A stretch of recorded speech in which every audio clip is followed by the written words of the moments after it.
সরকারকে সরকার গোটা বিশ্বের জন্য এই আইন 2 লাইটওয়ালা গাড়ির একটা ফিউজ থাকলে ডুবে চলার আইন নাই। তাইলে মানুষের বানানো আইনে দুনিয়ার রাস্তায় যদি 2 লাইটওয়ালা গাড়ির একটা ফিউজ থাকলে চলার আইন না থাকে, 2 চোখওয়ালা মানুষের একটা নষ্ট থাকলে নবী হওয়ারও আইন নাই। 1 চোখওয়ালা মানুষ নবী হইতে। মির্জা গোলাম কাদ্দানির সংক্ষিপ্ত পরিচয়। সারাক বিবির পোলা 100 কানা, বহুমূত্র বিমার ছিল, তহসিলদারির চাকরি করত, মুক্তারি পরীক্ষা দিয়া ফেল। 1,24,000 পয়গম্বরের মধ্যে কোন নবী পরীক্ষা দিয়ে ফেল করছে? মুক্তারি পরীক্ষা দিয়া ফেল। সর্বশেষ কলেরা রোগে পায়খানা টাকটিক পরে মরছে। ওলামায়ে কেরাম এখানে আছে। নবীর জন্য আইন হইল নবী যেখানে মারা যায় সেখানে দাফন। বলে আমার নবী মুহাম্মদুর রাসূলুল্লাহ সাল্লাল্লাহু আলাইহি ওয়াসাল্লাম মারা গেছেন আম্মা জান আয়েশা সিদ্দিকার হুজরার ভিতরে। আম্মা জান আয়েশা সিদ্দিকার হুজরার ভিতরেই তাকে দাফন করা হয়েছে, ঠিক কি না? কাদ্দানি কাউরে ফাইলে জিগাইবেন, এই তোর নবীরে দাফন করছত কই? আয় বেটা, তোর নবীরে দাফন করছত কই? ক। যদি কজে দাফন করছি তো যেখানে মারা গেছে এখান থেকে অন্য হানি নিয়ে একটা ফাঁস চাপাটার মধ্যে লাগাই দিয়ে বলবেন তাহলে নবী হইল কেমনে? আর যদি বলে যেখানে মারা গেছে এখানে দাফন করছি, বলবেন যে কিরি নবী পায়খানা টাকটিক করে মরে। নবীকে আল্লাহ পাক বানিয়েছেন জান্নাতের মাটির দ্বারা। গোটা পৃথিবীর সমস্ত মানুষকে আল্লাহ পাক দুনিয়ার মাটির দ্বারা বানিয়েছেন, নবীকে আল্লাহ জান্নাতের মাটির দ্বারা বানিয়েছেন। সমস্ত নবীকে আল্লাহ পাক সাধারণ জান্নাতের মাটির দ্বারা বানিয়েছেন। আমার আপনার নবী মুহাম্মদুর রাসূলুল্লাহ সাল্লাল্লাহু আলাইহি সাল্লামকে আল্লাহ পাক জান্নাতুল ফেরদাউসের মাটির দ্বারা বানিয়েছেন। এই লোকটা নবী হইতে পারে? নবী না কাজ্জাব? আর ডানি বামে তাকিয়ে দেখবেন, কেউ যদি কথা না কয় হেরে দিও কইবেন। নবী না কাজ্জাব? নবী না দাজ্জাল? নবী না কাফের?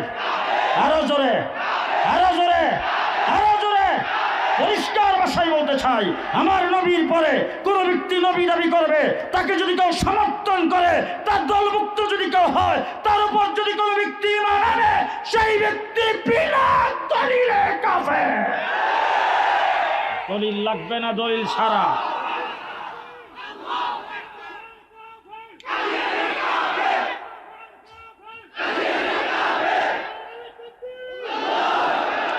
দলিল লাগবে না, দলিল ছাড়া। দলিল ছাড়া কাফের। কারণ ইমাম আজম আবু হানিফা রাহমাতুল্লাহি আলাইহি বলছেন, যদি কোনো ব্যক্তি রাসূল সাল্লাল্লাহু আলাইহি সাল্লামের পরে নবী দাবি করে, আর কোনো ওই ব্যক্তির যদি কেউ যায় জিজ্ঞেস করে তুমি যে নবী, দলিল কি, যে দলিল জিজ্ঞেস করবে হেও কাফের। তাইলে এবার আমি আপনাদের সামনে বলতে চাই, যদি আমার কথায় আপনারা সমর্থন করেন তাই একটু হ্যাঁ বললেন। বাংলাদেশে যারা টক শোতে বসে কাদিয়ানীদের পক্ষে দালালি করে, যারা ভিআইপি খারা, এরা কথা কয় না যে সংসদের ভিতরে যারা কাদিয়ানীদের পক্ষে উকালতি করে আর বক্তব্য রাখে, তারাও কাফের, তারাও কাফের, তারাও কাফের।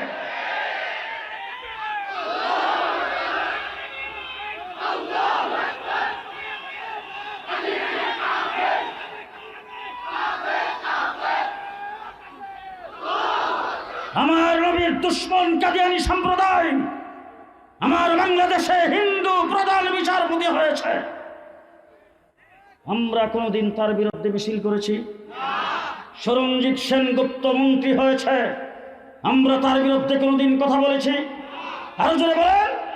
কোনদিন আমরা কথা বলি নাই, কারণ তারা তাদের ধর্ম, তাদের ধর্মের নাম দিয়া, তাদের আইডি কার্ডে তাদের ধর্মের পরিচয় দিয়া তারা এই দেশের নাগরিক সুবিধা লাভ করে।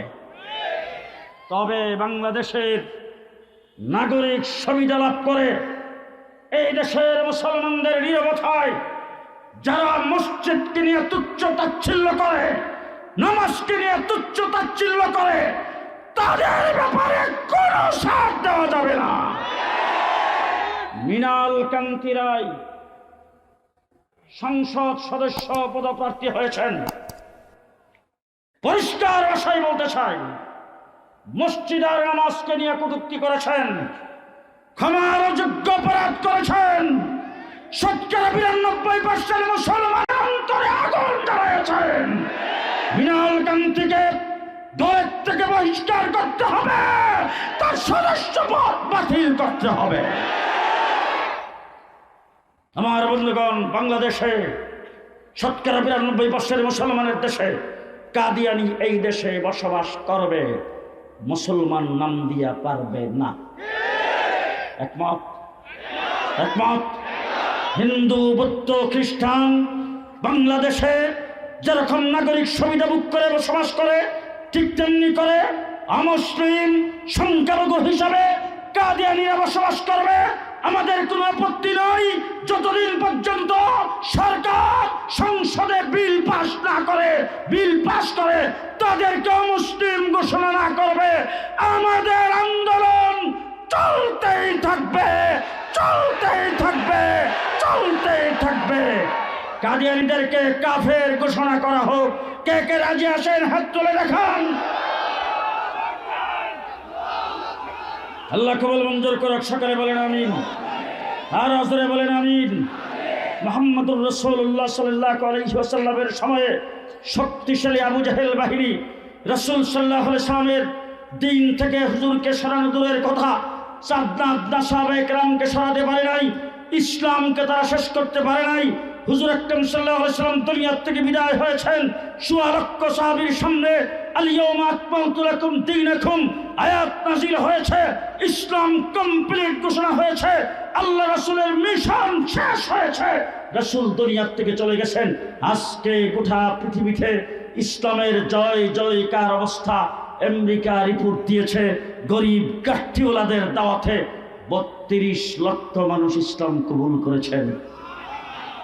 সুতরাং আজকে আমাদের বাংলাদেশে গুটি কয়েক নাস্তিক মুরতাদ এসি রুমের ভিতরে বসে, টকশুতে বসে, আর এসি রুমের ভিতরে বসে বসে কুটকুট করে ছলে বলে কৌশলে গোপনীয়ভাবে ইসলামকে দেশ থেকে শেষ করে দিবে, এটা কোনো অবস্থাতেই সম্ভব হবে না। আমরা আমাদের জীবনের মায়া ছেড়ে দিয়ে আমাদের শরীরে এক ফোঁটা রক্ত থাকতে, যতদিন পর্যন্ত দেহের ভিতরে রূহ থাকবে, আমরা আমাদের ইসলামের পথে থাকব এবং এই দেশে ইসলাম রাখার জন্য চেষ্টা করবই ইনশাআল্লাহ। আল্লাহ তৌফিক দান করে। সকলে বলেন আমিন, আর জোরে বলেন আমিন। আলহামদুলিল্লাহ রাব্বিল আলামিন, ওয়াসসালাতু ওয়াসসালামু আলা সাইয়্যিদিল মুরসালিন ওয়া আলা আলিহি ওয়া আসহাবিহি আজমাইন।